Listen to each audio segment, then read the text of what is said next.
പരിശുദ്ധ കർമ്മലനാഥയുടെ തിരുനാൾ ആഘോഷിക്കുന്ന ഈ പൊൻസുദിനത്തിൽ അമ്മയുടെ എല്ലാവിധ പുണ്യങ്ങളും നന്മകളും നമ്മുടെ എല്ലാവരുടെയും മേൽ ഉണ്ടായിരിക്കട്ടെ എന്ന് പ്രാർത്ഥിക്കുകയാണ്.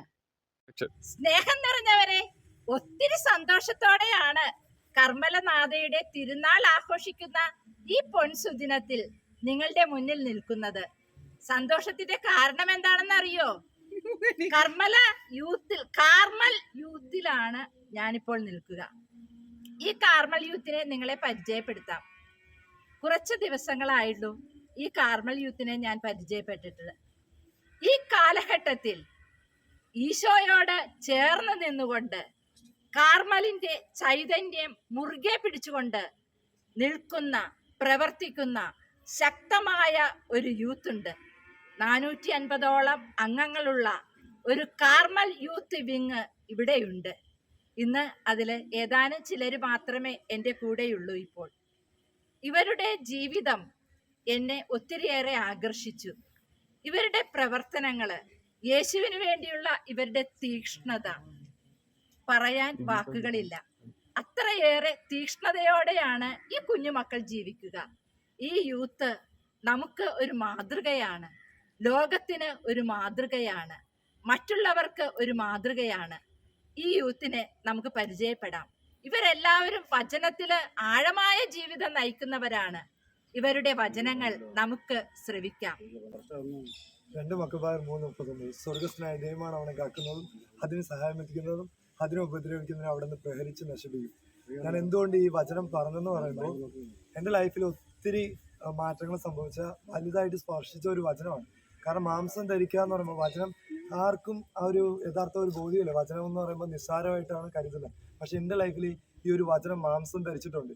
അത് എവിടെ വെച്ചെന്ന് പറയുമ്പോഴത്തേക്കും, ഞാൻ ആദ്യമായിട്ട് എൻ്റെ പപ്പ പറഞ്ഞു, ഞങ്ങൾ മട്ടൻ എന്ന് പറയും, മീൻ പിടിക്കാൻ പോകുന്ന വലിയ വലിയ മീൻ പിടിക്കും, അതിന് മട്ടൻ, അതിന് ഇര വാങ്ങിച്ചുകൊണ്ട് വരാൻ പറഞ്ഞു. അങ്ങനെ പോയപ്പോഴത്തേക്കും ഞാൻ നല്ല സ്പീഡിൽ സ്കൂട്ടിയിൽ ഒരു 80 സ്പീഡ് അടുപ്പിച്ചാണ് പോയത്. അപ്പോൾ അത്രയ്ക്ക് സ്പീഡിൽ ഈശോയുടെ മേളിൽ അത്രയ്ക്ക് വിശ്വാസമാണ്. അപ്പം എന്നെ താങ്ങിക്കൊള്ളും ആ ഒരു വിശ്വാസത്തിൽ ഞാൻ സ്പീഡിൽ പോയി. തിരിച്ചു വരുന്ന വഴിക്ക് പെട്ടെന്ന് എൻ്റെ മൈൻഡിൽ, എൻ്റെ ഉള്ളിൽ ഒരാൾ, അത് കറക്റ്റായിട്ട് എനിക്ക് അറിയുന്നില്ല, പക്ഷെ ഒരാളിങ്ങനെ പറയാം, 2 മക്കബായർ 3:39 സ്വർഗസ്നായ ദൈവമാണ് അവിടെ കാക്കുന്നതും അതിന് സഹായം എത്തിക്കുന്നതും അതിനെ ഉപദ്രവിക്കുന്നതിനെ അവിടെ നിന്ന് പ്രഹരിച്ച് നശിപ്പിക്കുന്നു. പെട്ടെന്ന് ഞാനിത് ഏറ്റു പറയാൻ തുടങ്ങി. പുറമേ ഞാൻ പറയാൻ തുടങ്ങി. ഇത് പറഞ്ഞ അടുത്ത സെക്കൻഡ് എൻ്റെ ഫ്രണ്ടിൽ മീൻ വാങ്ങിച്ചുകൊണ്ടിരുന്ന ഒരു അപ്പച്ചൻ മീൻ ഒറ്റക്കൈയിൽ ഇങ്ങനെ വണ്ടിയിൽ തൂക്കിയിട്ടിട്ട് സ്കൂട്ടിയുടെ ചാവി ഇങ്ങനെ ഇട്ട് ഓണാക്കിയപ്പോഴത്തേക്കും വണ്ടി എടുത്ത് ചാടി എൻ്റെ ഫ്രണ്ടിലായി പോയി. ഞാൻ സ്ലോയിൽ വന്നതുകൊണ്ട് ബ്രേക്ക് പിടിച്ച് കട്ട് ചെയ്ത് പോയി. ഞാൻ നേരത്തെ വന്ന സ്പീഡിൽ വന്നിരുന്നെങ്കിൽ ഉറപ്പായിട്ടും ഞാനിന്ന് നിങ്ങളുടെ മുമ്പ് നിൽക്കത്തില്ലായിരുന്നു. അപ്പോൾ എന്നെ സ്പർശിച്ച ഒരു വചനമാണ് ഈ 2 മക്കബായർ 3:39.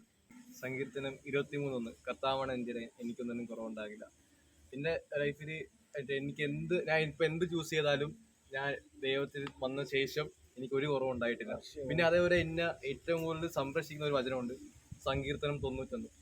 എവിടെ പോയാലും രാവിലെ എണീറ്റിട്ട് ബൈബിൾ വായിക്കുമ്പോൾ സങ്കീർത്തനം 91, രാത്രി കിടക്കുന്ന മുമ്പേ കൊന്തമടിച്ച ശേഷം സങ്കീർത്തനം 91.